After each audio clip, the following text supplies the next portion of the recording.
अस्सलाम वालेकुम जी। सबसे पहले मैं आप लोगों का बहुत ज्यादा शुक्रिया अदा करना चाहती हूँ। जिस तरह कमेंट्स में आप मेरी हौसला अफजाई करते हैं और मेरी रेसिपीज को पसंद करते हैं, आज मैं बहुत ही फेवरेट सबकी, बच्चों की, बड़ों की दूध वाली बोतल की रेसिपी आपके साथ शेयर करूंगी। और इस दुआ के साथ हम इसको बनाना शुरू करते हैं कि जहां रहें हंसते रहें और हंसाते रहें। तो चलें जी, इसे मिलके बनाते हैं। देखें जी, सबकी ही फेवरेट दूध वाली बोतल बनाने के लिए मैंने 1 किलो के जितना दूध एक कढ़ाई के अंदर डाल दिया है। और अब इसके अंदर मैं डाल दूंगी 1 टेबल स्पून। आधी ब्रेड को मैंने उसके क्रम्स बना लिए थे, चॉपर में डाल के उसको चॉप कर लिया। ये इसमें चले जाएंगे। इसको पकने के लिए मैं छोड़ने लगी हूँ और इसके साथ ही तकरीबन 2 से 3 ड्रॉप में इलायची एसेंस के डाल दूंगी। और दूसरी साइड पे जितनी देर तक हमारा दूध पक रहा है, दूसरे चूल्हे पे मैंने एक पैन रख दिया है और 3 टेबल स्पून के करीब इसमें मैं चीनी डाल दूंगी। चीनी को हम कैरामलाइज कर लेंगे ताकि इसका बिल्कुल वही कलर आए जैसे कि हम बाजार से लेके दूध वाली बोतल पीते हैं। और जितना आपको मीठा पसंद हो आप अपने टेस्ट के अकॉर्डिंग चीनी को कम या ज्यादा कर सकते हैं। अब मैंने फ्लेम यहाँ पे लो कर दी है और चीनी के मेल्ट होने का वेट कर रही हूँ। और यहाँ पे देखिए जी, चीनी हमारी मेल्ट होना शुरू हो गई है और इसके पास ही खड़े होके इसको हम मेल्ट करेंगे, वरना ये फौरन जल जाएगी। 2 से 3 मिनट लगेंगे तो ये हमारी जो चीनी है कैरामलाइज हो जाएगी। और यहाँ पे देखिए जी, मजीद 1 मिनट लगेगा तो चीनी हमारी अच्छी तरह कैरामलाइज हो जाएगी। और प्लीज आप लोग मुझे अपनी फैमिली की कोई फेमस जो रेसिपी हो, प्लीज उसे कमेंट्स में मुझे लाजमी शेयर करें। मैं सब लोगों के साथ वो रेसिपी है वो शेयर किया करूंगी। तो यहाँ पे सिर्फ 1 मिनट मजीद इसको मैं पकाऊंगी, जलने नहीं देना। इसका हल्का सा कलर और आएगा तो चूल्हा में बंद कर देती हूँ।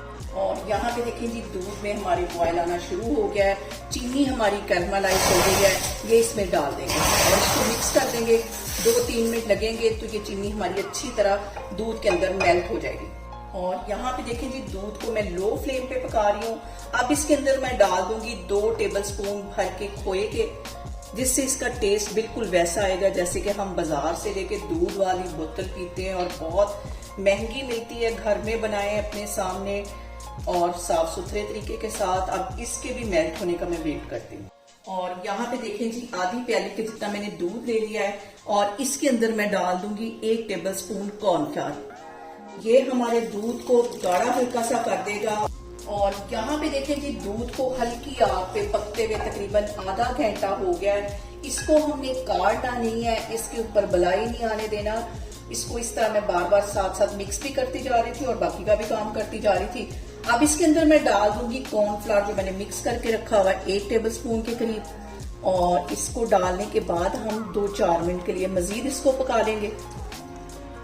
और बाजार में भी ऐसे ही वो लोग गाढ़ा करते हैं दूध को, हल्का सा कॉर्नफ्लावर या अरारोट डाल के। और 2-3 मिनट इसको मैं इसी तरह पकाऊंगी, चूल्हा बंद कर दूंगी, दूध के ठंडे होने का वेट करूंगी, फिर मैं आपको आगे दिखाती हूँ। और यहाँ पे मैंने ले लिए तकरीबन 2 टेबल स्पून के करीब होंगे बादाम। इसे मैंने शॉपर में डाल दिया। दूध वाली जो बोतल होती है उसमें काट के हम बादाम नहीं डालते, कूट के डालते हैं। शॉपर में डाल के इसको इस तरह ये डंडे के साथ इस तरह मैं कूट लूंगी। और यहाँ पे देखें जी, चूल्हा मैंने बंद कर दिया और इसमें ऐसे कंटिन्यूसली मैं चम्मच हिलाती रहूंगी ताकि इसके ऊपर बलाई ना आए। ठंडा होने तक इसको मैं ऐसे ही हिलाती रहूंगी। फिर इसको हम बॉटल्स में भरते हैं, फिर मैं आपको दिखाती हूँ। और यहाँ पे देखें जी, कुछ बॉटल्स मैंने जमा करके रखी हुई थी रेसिपी रिकॉर्ड करने के लिए।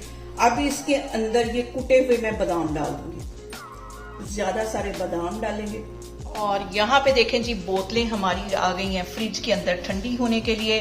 6-7 घंटे इसको मैं अच्छी तरह कर लूंगी ठंडा, फिर हम इसको करेंगे एंजॉय। और यहाँ पे देखें जी, घर में जितनी बोतलें थी सारी मैंने फिल कर ली हैं। दूध वाली बोतलें हमारी बनके तैयार हो गई हैं। आप लोग भी इसको लाजमी ट्राई करें और मुझे कमेंट्स में बताएं कि आपको मेरी रेसिपीज कैसी लगती हैं। और मेरी वीडियोस को ज़्यादा से ज़्यादा शेयर करें और मुझे सब्सक्राइब करें और अपना बहुत सारा ख्याल रखें। इंशाल्लाह ताला मैं एक और वीडियो में आपके सामने आऊँगी। अल्लाह हाफिज़।